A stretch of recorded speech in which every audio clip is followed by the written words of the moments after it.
Here's the next pitch, and this ball is blasted deep down the left field side, and this one is out of here. Way out of here. Albert with home run number 6 this season. Well, Albert Pujols is in the 600 home run club, the 3,000 hit club, and today he joins the 2,000 RBI club. Now that's making history with flair. The homer put the 3-time MVP Albert Pujols in elite company, joining Hank Aaron and Alex Rodriguez as the only players in history with 2,000 RBI. And here's a testament to his character.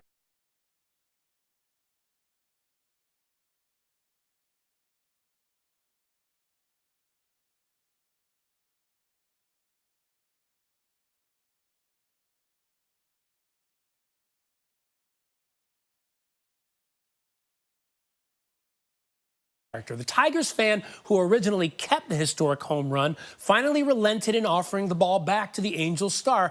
He did so without asking for a reward, reasoning that the 10-time All-Star isn't his player, but is a class act. But perhaps what drives Pujols more than driving in runs is his passionate work to fight human trafficking worldwide. Along with his wife, their charity, Strike Out Slavery, has held several major events in Major League ballparks to raise awareness about modern-day slavery. And tirelessly, they work with global partners to fight that scourge. And we are pleased to welcome in Albert and Deidre Pujols. They started Strike Out Slavery to fight human trafficking. And guys, before I get to that, Albert, I have to ask you, all the news last week was that ball, that 2,000th RBI, a Tigers fan got it, later offered it to you. You didn't want it. Why not? Well, I think, he deserved to have the ball, or either the Hall of Fame Cooperstown deserves it. I think, that's what we play for the fans, the ball wing, out of the ballpark. And, if he wants to keep it, he can. And, I think he deserves it, At the end of the day, that's what we play for. I think it's a piece of history that he should have, for the rest of his life, so he can show his kids and his grandkids, that day. So you don't want that souvenir up on the mantle? I mean, I would take it, but I think at this point, there's so many headlines going on and everything, and I think, and also, I believe it should be on display. So if he wants to give to Cooperstown, he should give it to Cooperstown too. But for me, I think it just, he cut the ball, and I think, he deserves it. Well, I'll tell you what, I'm sure he appreciates that. Now, I want to talk about the important work that you do with Strike Out Slavery. What inspired you to do this work, Deidre, with human trafficking? Well, my biggest inspiration was when I traveled to different places around the world in 2016, just trying to understand better myself the nature of this issue. And when I came back after several months of traveling and meeting amazing people around the world who are fighting and trying to help with human trafficking, I really had to kind of reflect about what way I could get involved, because I could not unsee all of these things and that I had experienced.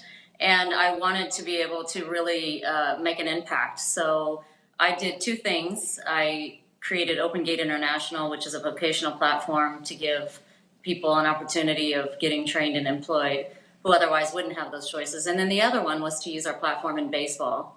And so that was when I decided to take Albert to Major League Baseball and just begin to dialogue about the issue of human trafficking, and is there a way to help educate people through baseball?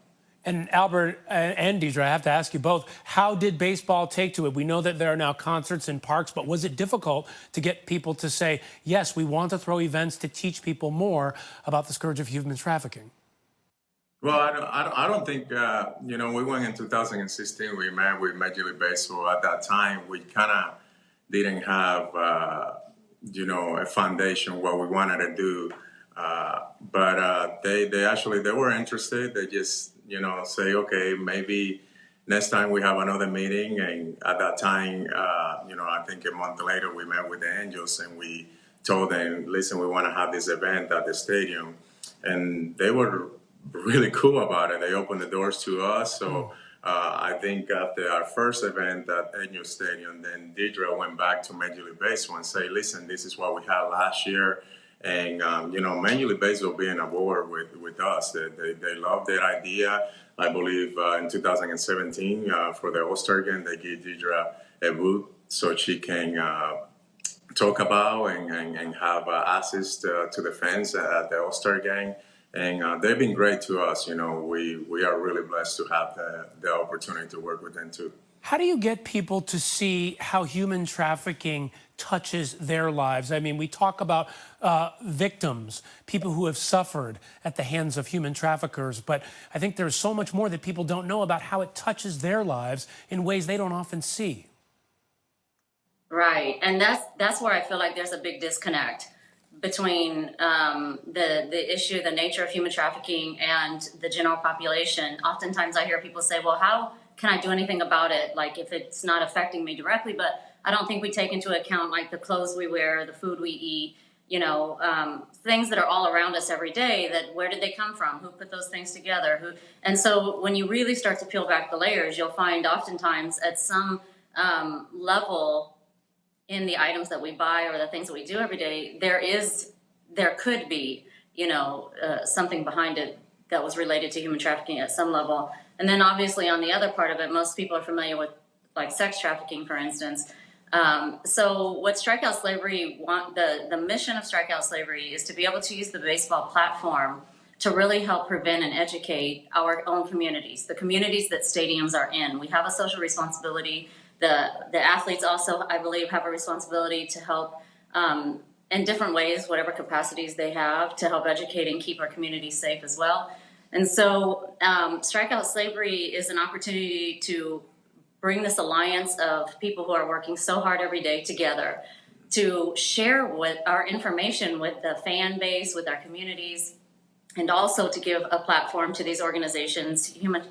We have the Human Trafficking Task Force as well in many of these cities, and give these people a platform that they may not have, if it wasn't for this, to help also let people know that they're there, what they do, how they're impacting and affecting this issue. Well, so prevention for us is the best method to keeping our communities safe. Albert, Deidre, thank you so much for the work you're doing. It is such important work, and that you do it helps so many. Appreciate your time.